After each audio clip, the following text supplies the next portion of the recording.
Oleh karena itu para ulama kita sangat menjaga tetangganya, sangat menghormati tetangganya. Ada kisah menarik dalam masalah ini, sebagaimana yang terdapat dalam Wafayatul A'yan, ketika Al-Adawi, Abul Jaham Al-Adawi akan menjual rumahnya senilai 100.000 dirham. Menjual rumahnya senilai berapa? 100.000 dirham. Kalau 1 dirham sekarang kurang lebih 60.000 rupiah. Fabikum tashtaruna jiwar Sa'id bin al-As. Kata beliau, saya menjual rumah ini seharga 100.000 dirham. Kata calon penjualnya, sepakat. Lalu Al-Adawi melanjutkan, kalau kalian setuju dengan harga tersebut, sekarang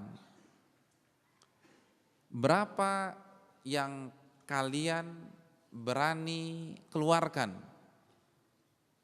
untuk harga bertetangga dengan Sa'id bin al-As? Jadi Al-Adawi punya rumah, dan saat dia tinggal tersebut, dia punya tetangga namanya Sa'id bin al-As. Jadi mungkin dia sebelahan rumahnya Sa'id bin al-As. Kata Al-Adawi, saya jual rumah saya ke Anda 100.000 dirham. Itu baru harga rumah, belum harga menjadi tetangganya Sa'id bin al-As. Anda berani bayar berapa untuk jadi tetangganya Sa'id bin al-As? Itu maknanya. Yang Anda kasih tadi itu baru harga rumah. Sekarang Ana minta harga menjadi tetangganya Sa'id bin al-As. Antum kalau beli rumah disodori begitu, kaget apa enggak? Misalnya antum bertetangga dengan Ustadz Mizan, antum jual rumah antum, di sini harga rumah berapa? 100.000 per meter, 100 juta, masya Allah. Di sini 100 juta, 100 juta. Ana punya rumah 100 juta, oke, Ana beli. Lalu antum bilang lagi, Ana bertetangga dengan Ustadz Mizan, Ustadz Sofyan, Ustadz Abdullah, dan ustadz-ustadz lain hafidhahumullah. Antum berani bayar berapa untuk jadi tetangga mereka? Karena kalau antum pindah ke rumah ana, berarti antum jadi tetangga mereka. Itu ada harganya, emangnya gratis jadi tetangga ustadz? Itu ada harganya. Calon pembeli kaget dan dia katakan, wahal yushtara jiwaru khat? Apa iya ada harga untuk menjadi tetangga seseorang? Ini kan aneh. Pernah nggak antum menjual beli rumah seperti itu? Nggak pernah. Makanya calon pembelinya juga kaget. Mana ada ceritanya untuk jadi tetangga seseorang harus bayar? Apa kata Al-Adawi? Ruddu alayya dari. Kalau begitu kembalikan rumahku. Kalau sekarang mana sertifikat rumahnya? Saya ambil lagi. Tsumma khudhu ma'alakum, ini saya kembalikan uang kalian 100.000 dirham. La ada ujiwara rajulin, aku tidak akan tinggalkan status bertetangga dengan seseorang secara gratis, sedangkan tetangga itu in qa'attu sa'ala anni. Orang tersebut kalau aku tidak ada, dia akan bertanya tentang diriku. Wa in ra'ani rahababi, kalau dia melihat aku, dia akan menyapaku dia akan menyapaku duluan. Wa in gibtu hafidhani, dan kalau aku keluar kota, aku dinas, dia yang menjaga rumahku dan seisi rumahku. Keluargaku dijaga sama dia. Istri dia mungkin memberikan makan kepada istriku. Anak-anak aku diperhatikan olehnya. Wa in syahidtu qarrani, kalau aku bersumpah dan aku bersaksi, dia percaya sama aku. Wa in sa'altuhu qada hajati, kalau aku meminta bantuan, misalnya pinjam tangga atau pinjam ember atau bantuin angkat genteng dan seterusnya, dia penuhi permintaanku, dia bantu aku. Wa illam as'alhu bada'ani, kalau aku nggak minta-minta apa, kalau aku tidak meminta apapun dari dia, dia menawarkan bantuan. Pak, ada yang bisa dibantu hari ini? Ada yang bisa saya bantu? Saya lagi kosong nih, kira-kira saya bisa bantu apa? Piring udah dicuciin belum? Tanaman udah disiram?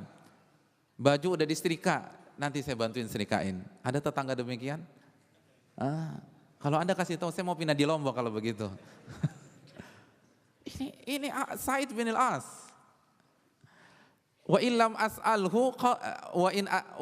as'alhu bada'ani. Kalau aku tidak minta apapun, dia yang duluan nawarin bantuan.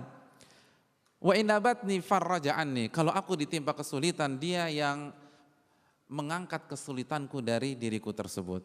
Jadi kalau misalnya anakku sakit, lalu opname dia yang bayarkan biaya rumah sakitnya. Ketika istriku sakit, dia yang bayari obat istriku tersebut. Subhanallah. Fabalagha dzalika sa'idan. Akhirnya rumah nggak jadi dia jual. Karena pembelinya nggak mau kasih duit, enak aja, emangnya gratis apa begini. Akhirnya calon pembeli nggak mau kasih. Akhirnya transaksi batal. Nah, kejadian itu didengar oleh Sa'id bin al-As. Dia dengar tetangganya mau jual rumah. Ternyata bukan hanya rumahnya yang dihargai, status sebagai tetangga beliau pun dihargai. Apa yang dikatakan oleh Sa'ad bin al-As? Sa'id datang ke beliau, fabi'tu ilaihi bimi'ati alfi dirham. Lalu dia katakan kepada Al-Adawi, kalau begitu biar saya yang beli seharga 100.000 dirham. Lalu saya hibahkan rumah itu untukmu. Jangan keluar dari lingkungan kami, jangan pindah rumah, tetap di sana. Subhanallah. Itu Sa'id bin al-As. Ada nggak salafi zaman sekarang begitu?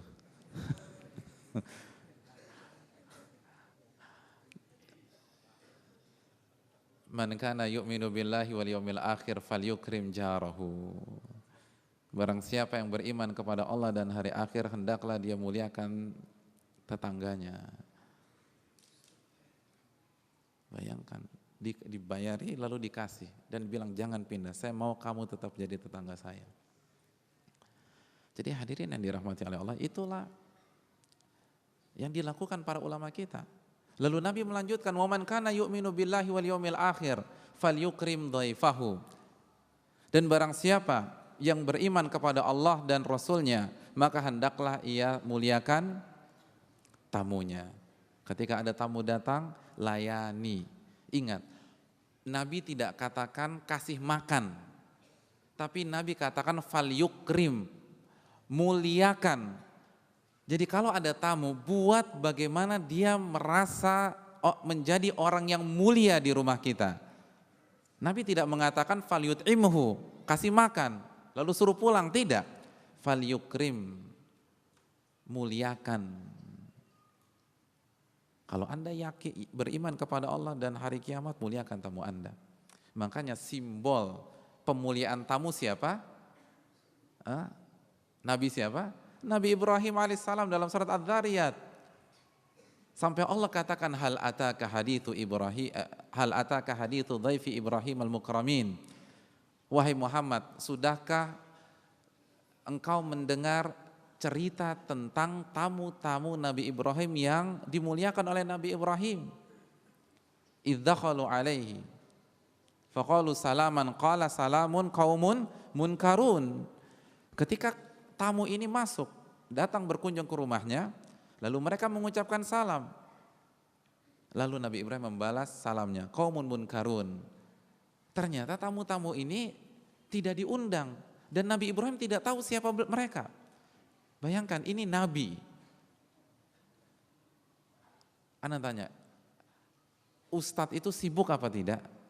Sibuk. Nabi lebih sibuk daripada Ustadz. Nabi lebih sibuk daripada Ustadz. Jadi di sela-sela kesibukannya, ada tamu yang tidak diundang datang. Dan beliau tidak kenal, tapi begitu datang, beliau yang menyambut pertama kali. Jadi bukan pembantunya yang disuruh bukakan pintu, beliau yang menyambutnya. Makanya, oleh karena itu kata para ulama tafsir, ketika tamu-tamu ini memberikan salam, yang jawab salam siapa? Nabi Ibrahim. Qala salamun, kata Nabi Ibrahim, waalaikumsalam. Kalau pembantunya yang bukakan pintu, yang jawab salam siapa? Pembantunya. Tapi ini tidak, Nabi Ibrahim yang menjawab salam. Oleh karena itu secara tersirat, kalau dalam ilmu usul mafhum, secara dalil mafhum, Nabi Ibrahim yang menyambut di pintu depan. Mungkin bukan pintu gerbang tapi pintu utama. Lalu qaumun munkarun, lalu diajak bicara satu demi satu. Mohon maaf Pak, namanya siapa? Gimana kabar Bapak? Lalu tamu yang kedua, namanya siapa Pak? Gimana kabar Bapak dan keluarga? Terus begitu. Lalu beliau masuk ke rumah, lalu apa yang beliau kasih? Ijlin samin. Sapi atau anak sapi yang gemuk. Allahu Akbar. Ini tamu yang gak dikenal, yang gak buat janji. Begitu datang sembelih satu sapi, kita boro-boro sapi, buntut sapi aja mikir, iya enggak? Sop buntut mahal enggak? Mahal, sop buntut tuh mahal, itu buntutnya aja masih mikir-mikir, subhanallah. Itu sapi, satu sapi hilang. Oleh karena itu hadirin yang dirahmati oleh Allah Subhanahu Wa Taala, lihat bagaimana kaitannya akhlak dengan akidah. Karena yakin ini tolak ukur, ini salah satu pertaruhan untuk akidah kita. Benar nggak beriman kepada Allah? Yakin nggak harta yang kita keluarkan untuk tamu kita akan diganti oleh Allah Subhanahu Wa Taala? Apalagi kalau tamu kita soleh. Nabi mengatakan dalam hadis riwayat Imam Abu Daud, la tusahib illa mu'minan wala yaqul ta'amaka illa taqi. Janganlah engkau bersahabat kecuali dengan seorang mukmin, dan jangan ada yang makan makananmu kecuali orang yang bertakwa. Maknanya apa? Penekanan. Bahwa kalau ada orang yang bertakwa, kasih makan, itu berkah, pahalanya besar, dan akan diganti oleh Allah Subhanahu wa Ta'ala. Jadi hadirin sekalian, akhlak itu penting. Ini yang menentukan apakah iman kita kepada asma wa sifat, iman kita kepada Allah hanya sebatas teoritis atau benar-benar sebuah keyakinan yang menancap di dalam hati. Yang berikutnya hadirin yang dirahmati oleh Allah Subhanahu wa Ta'ala, akhlak yang mulia apabila digabungkan dengan ilmu yang benar akan mencegah diri kita dari sifat munafik. Nabi SAW bersabda dalam hadis At-Tirmidzi dan dihasankan oleh Syekh Salim dan para ulama yang lain, khislatan la tajtami'ani fi munafik. Ada dua sifat yang tidak mungkin bersatu di dalam diri seorang munafik. Enggak akan bersatu. Mungkin ada salah satunya, tapi enggak mungkin dua-duanya ngumpul di dalam diri orang munafik. Kalau dua sifat ini sudah bersatu, maka dia orang mukmin, bukan munafik. Karena dua sifat ini tidak mungkin berkumpul di dalam diri orang munafik. Husnus samtin wala fiqhun fid din. Sikap yang baik, akhlak yang mulia, dan ilmu agama yang benar. Kalau dua ini dapat kita satukan, maka kita terhindar dari sifat kemunafikan. Pemahaman terbalik, mafhum mukhalafah atau dalilul khitab dalam ilmu usul fikih. Kalau dua sifat ini tidak ada atau hanya ada salah satunya, maka kita masih berpeluang menjadi orang munafik, masih berpeluang. Walaupun buku-buku akidah sudah banyak kita lahap, fikih sudah khatam, tapi kalau kita tidak bisa satukan dua sifat ini, kita masih berpeluang menjadi orang munafik. Hati-hati dalam masalah ini. Oleh karena itu hadirin yang dirahmati oleh Allah Subhanahu wa Ta'ala, para ulama kita benar-benar semangat belajar akhlak. Sebagaimana yang diceritakan oleh para ahli sejarah. Seperti yang disampaikan oleh Imam Zahabi dalam Siyar. Di majelis Imam Ahmad yang datang itu khamsatu alaf wa yazidun, kurang lebih 5.000 orang. khamsu nahwa khamsi mi'atin yaktubun. Namun yang mencatat hanya 500 orangan. Jadi yang hadir berapa? 5.000. Ternyata yang mencatat itu hanya 500 orang. Oh, sama dong kayak kita Pak Ustadz. Kan begitu, kita juga jarang nyatet kan gitu ya. Sama, tapi alasannya beda. Kenapa yang 4.500 tidak mencatat? Kata riwayat tersebut, wal baquna yata'allamuna minhu husnal adabi wasamti. Yang 4.500 itu sibuk mempelajari akhlak dan adabnya Imam Ahmad. Sehingga nggak sempat mencatat. Jadi mereka datang ke kajian bukan cari ilmunya, ilmunya sudah dikuasai. Sebagaimana yang dikatakan oleh Al-Imam Abdurrahman bin Mahdi. Dan ini disampaikan oleh Al-Imam Ibnu Mufli dalam Adab Syar'iyyah. Abdurrahman bin Mahdi mengatakan, kunna na'tir rajula ma nuridu ilmah. Kami itu suka datang ke kajian seorang syekh, seorang ulama, kami tidak ingin ilmunya. Ilmunya udah paham, ilmunya sudah tahu. Bahkan bisa jadi mereka lebih pintar daripada yang mengisi kajian. Illa an nata'allama min haddihi wa samti. Kami datang hanya untuk mempelajari akhlak dan adab syekh tersebut. Dan ini dilakukan oleh Al-Imam Ali bin Madini. Kita tahu Al-Imam Ali bin Madini, ulama besar, guru Imam Bukhari. Dan Al-Hafidz Ibnu Hajar mengatakan salah satu yang membuat Imam Bukhari begitu luar biasa karena beliau memiliki guru yang bernama Ali bin Al-Madini. Ali bin Madini dan beberapa ulama yang lain itu hadir di majelisnya Yahya bin Sa'id Al-Qattan. Ke majelisnya siapa? Yahya bin Sa'id Al-Qattan. Ma yuriduna an yasma'u syai'an. Mereka tidak ingin mendengar hadis. Karena sudah ada di dalam kepala mereka. Bukan seperti kita di luar kepala, lupa semua, kan begitu. Kalau mereka sudah ada di dalam kepala mereka, illa an yanzuru ila hadihi wa samtih. Mereka datang hanya untuk mempelajari akhlak dan adabnya Yahya bin Sa'id Al-Qattan. Allahu Akbar. Bahkan Ibnu Mubarak itu sampai perlu safar ke Basrah hanya untuk mempelajari akhlaknya Ibnul Aun. Ibnu Mubarak pernah ditanya, mau kemana? Ke Basrah. Aina turid? Memangnya mau ngapain lagi ke Basrah? Kata beliau, Ibnu Aun. Mereka tanya, man baki? Memangnya ada siapa di Basrah? Ada Ibnu Aun. Akhudhu min akhlaqi, akhudhu min adabi. Aku mencari, aku ingin mempelajari akhlaknya dan adabnya. Ini disampaikan Ibnu Jauzi dalam Sifatus Safwa. Oleh karena itu hadirin sekalian, lihat bagaimana. Jadi para ulama tidak ingin isinya sudah paham, tapi mempelajari bagaimana menyampaikan materi secara santun, bagaimana menyampaikan atau merespon jamaah yang mungkin kurang adab, kurang ajar. Kalau nanya misalnya tidak pakai akhlak, nah bagaimana meresponnya, bagaimana menjawabnya, bagaimana menyikapinya, itu yang mereka pelajari. Itu yang mereka pelajari ketika mereka datang ke majelis-majelis ulama yang lain, dan itu menunjukkan ketawaduan mereka. Dan mereka ingin khusus belajar dalam masalah ini. Bahkan Ibnu Mubarak mengatakan, talabtul adaba thalathina sanah, aku belajar adab secara khusus 30 tahun. Allahu Akbar, 30 tahun.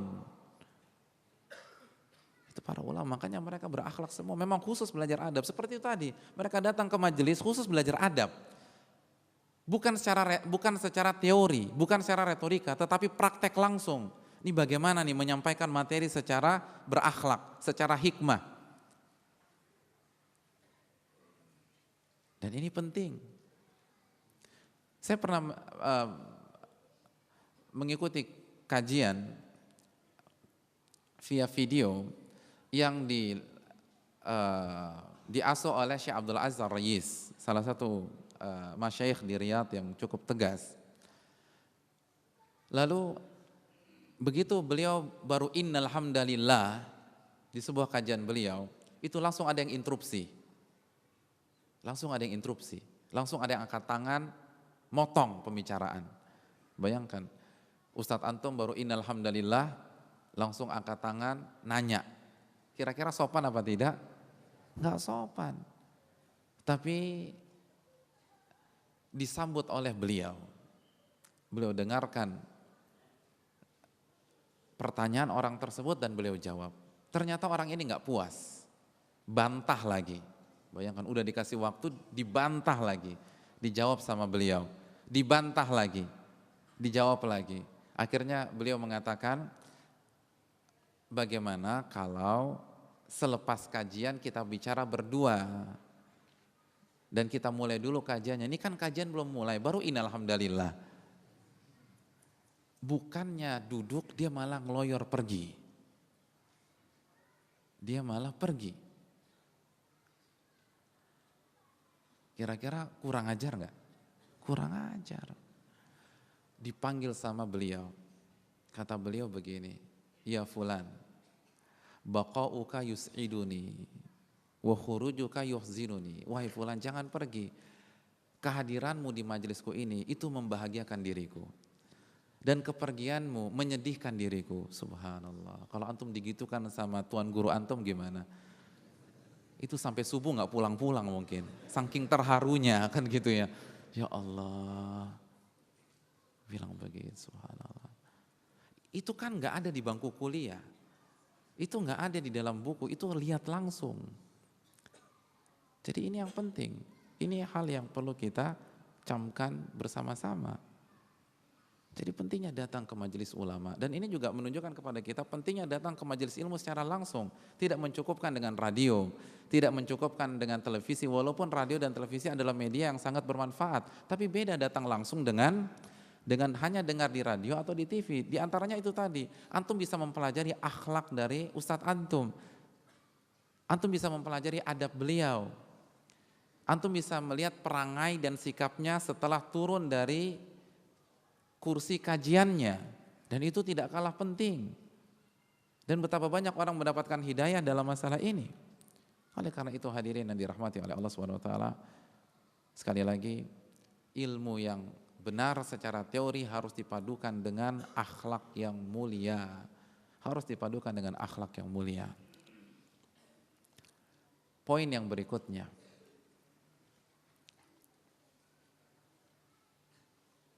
Poin yang berikutnya adalah akhlak yang mulia itu adalah salah satu sarana dakwah yang sangat efektif.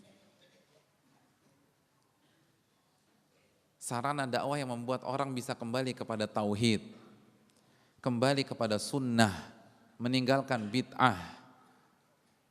Nabi SAW bersabda dalam hadis yang dikeluarkan oleh Abu Ya'la dan dihasankan oleh Syekh Albani dalam Sahih Targhib wa Tarhib. Beliau mengatakan, innakum lan tasa'un nasa bi amwalikum walakin yasa'uhum minkum bastul wajhi wa husnu sam'a wa husnu khuluqin. Sesungguhnya kalian tidak bisa menaklukkan hati manusia dengan uang kalian, dengan harta kalian. Namun kalian bisa meluluhkan hati manusia dengan wajah yang berseri dan akhlak yang mulia. Uang tidak bisa membeli hati seseorang. Ustaz, tapi orang kaya itu banyak pengikutnya, itu para penjilat. Tidak, uang tidak bisa membeli hati seseorang. Tidak bisa. Kalau uang bisa, kalau lembaran itu bisa membeli hati seseorang, contohnya begini, saya keluarkan dari dompet saya uang 500.000. Lalu saya gulung, lalu saya lempar ke antum, ambil nih duit. Kira-kira antum senang apa tersinggung? Saya ambil 500.000, saya gumpal-gumpal, lalu saya lempar ke antum, ambil nih uang. Tersinggung apa tidak? Tersinggung. Diambil apa tidak? Ambil. Ya Allah, nggak punya perasaan. Masa diambil juga? Katanya tadi tersinggung. Itu penghinaan. Itu bukti kalau yang membuat kita bahagia uang, harusnya apapun cara pemberiannya kita nggak akan tersinggung. Kan intinya lembaran itu tadi. Iya apa tidak? Tapi bukan itu yang membuat kita bahagia. Lalu besoknya, antum kan tersinggung tuh. Besoknya antum ketemu, misalnya Ustadz Sofyan. Beliau kasih antum 50.000. Tapi beliau bilang begini, ya akhi, begitu ana pertama kali melihat antum, ana langsung cinta kepada antum karena Allah. Dan di dompet ana ada 100.000, ana ingin kita bagi dua, 50.000 buat ana, 50.000 buat antum. Dan ana gak punya uang hari ini kecuali 100.000. Kira-kira antum terima 50.000 itu tidak? Terima, mungkin antum nangis, terharu. Bayangkan 500.000 antum gak terima. Kalaupun terima, tadi kata antum terima ya, itu pun tersinggung kan gitu ya. Tapi 50.000 antum terima. Kenapa? Karena intinya itu bukan nominalnya, intinya akhlaknya. Bagaimana cara menyediakannya. Kalau antum diundang orang untuk makan siang, lalu orang itu menyuguhkan ayam taliwang. Kan Lombok ngetopnya ayam taliwang ya, ayam taliwang. Tapi cara juguhnya dilempar, nih makan, habis makan pulang ya. Antum makan nggak? Nggak makan. Besoknya antum datang ke rumah teman antum, lalu dia suguhkan tempe bacem. Lebih keren mana? Ayam taliwang atau tempe bacem? Masa tempe? Ayam taliwang kan begitu ya. Tapi dia sediakan dengan penuh khidmat. Nasinya diambilkan. Lalu dia katakan ini menu spesial saya hari ini. Ini makanan terbaik saya pada hari ini. Saya ingin kita habiskan berdua saja. Antum makan apa tidak? Makan. Itu menunjukkan gak akan bisa kita beli hati manusia dengan harta kita. Tidak akan bisa. Bahkan antum lihat, semakin orang kaya, semakin orang itu kaya, biasanya semakin banyak temannya apa semakin banyak musuhnya? Musuhnya, kan begitu. Kalau uang itu bisa menaklukkan hati seseorang, harusnya semakin orang kaya, ini sebatas kaya saja, dan antum jangan suudzon dengan orang-orang kaya. Tapi maksudnya, kalau dia hanya mengandalkan kekayaan saja, tanpa ada akhlak yang mulia, maka semakin kaya, maka semakin banyak musuh. Kalau kekayaan itu bisa meluluhkan hati seseorang, maka seharusnya semakin kaya, semakin banyak teman. Tapi ternyata dalam kehidupan tidak. Oleh karena itu ini kesempatan meluluhkan hati manusia. Kesempatan mendapatkan sabda Nabi SAW. Ketika Nabi kita SAW mengatakan kepada Ali bin Abi Thalib, la an yahdiyallahu bika rajulan wahidan khairun laka min humrun na'am. Dan ketika Allah memberikan hidayah kepada seseorang melalui dirimu, itu lebih baik daripada unta merah yang masih muda, kendaraan darat terbaik pada saat itu. Ini kesempatan. Kita mungkin tidak bisa beretorika, kita mungkin tidak bisa khutbah Jumat, kita mungkin tidak bisa menghafal ayat atau hadits, tapi kita punya senyuman, kita punya sapaan, kita punya tenaga, kita bantu tetangga kita ramah dengan lingkungan, kita ucapkan salam, bisa jadi dia mendapatkan hidayah karena akhlak kita tersebut. Ini penting. Karena hati tidak bisa ditundukkan dengan harta, hati bisa ditundukkan dengan akhlak mulia. Hati bisa ditunjukkan dengan senyum manis. Iya kan? Kalau untuk jadi khutbah Jumat kan susah, tapi kalau senyum susah apa tidak? Siapa yang belum bisa senyum di sini? Coba angkat tangan. Yang belum bisa senyum, susah banget sekali Ustadz untuk senyum. Coba angkat tangan. Bisa kan? Iya, lihat antum senyum semua, manis-manis lagi senyumnya. Nah itu diterapkan ketika lewat, ketika permisi sama orang, ketika menyapa, ketika antum berhadapan dengan pembeli, kan begitu. Jangan sama akhwat aja senyumnya. Jadi sekali lagi, senyumnya itu kepada masyarakat tanpa ada syahwat dan seterusnya. Itu modal, ini modal. Kita semua harus berdakwah. Kalau mau diakui sebagai umat Nabi, harus dakwah. Bukankah Allah mengatakan di akhir surat Yusuf,